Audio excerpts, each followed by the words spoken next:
আসসালামু আলাইকুম। আমি রান্না করছি মুরগির মাংস। মুরগি দিয়ে খুব ঝাল ঝাল হবে।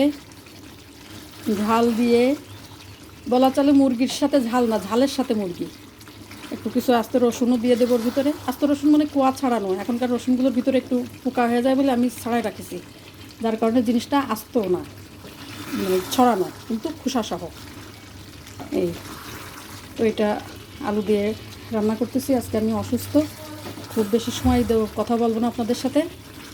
আমি এখন এইভাবে একটু কষায়ে নিয়ে পানি দিয়ে দেবো, তারপরে ঝোলের পানি দিয়ে দেবো একবারে, দিয়ে যেটুকু পারি কষায় নামাবো।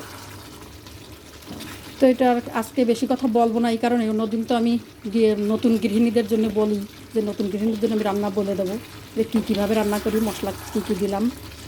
তেলের উপরে সব কিছু ভাজি করে দিয়ে মশলা ভুনা করে তার ভিতরে আমি গোশ দিয়ে দিছি, তারপরে আলু দিয়ে দিলাম। এবার রসুন দিয়ে কিছুক্ষণ নাড়াচাড়া করে তারপরে নামাবো।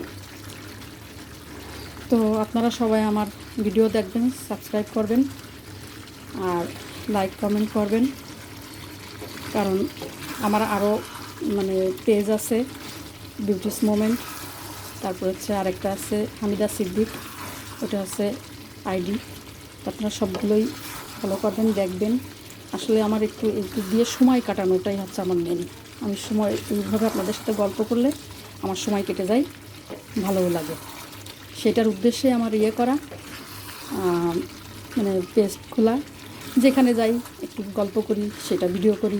তারপরে রাস্তাঘাটে একটু সিনারি দেখলে ভিডিও করি। ট্রেনে উঠলাম, দুই পাশের যে কত সুন্দর সুন্দর সিনারি, সেইগুলো ভিডিও করি। তো ভালোই লাগে।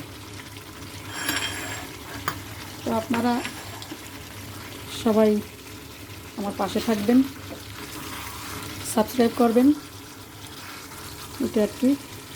তো আপনাদের তো আর খাওয়াতে দিতে পারবো না, দেখে বলবেন রান্না কেমন হয়েছে। মুরগির ঝাল ঝাল ঝোল। তারপরে এটার সাথে রুটি হইলে, পরোটা। সকালবেলা দেখা যাচ্ছে আমি যেহেতু একটু অসুস্থ, সকালবেলায় 2টা রুটি দিলেও বা একটু পরোটা ভেজে দিলেও ডিপের হয়ে যায় সকালবেলায়।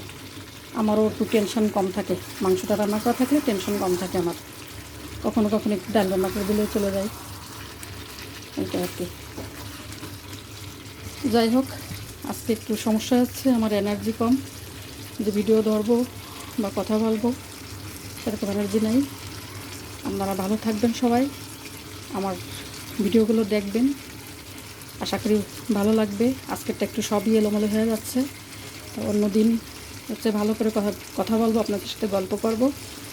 সবাই আমার পাশে থাকবেন। আল্লাহ হাফেজ, আসসালামু আলাইকুম।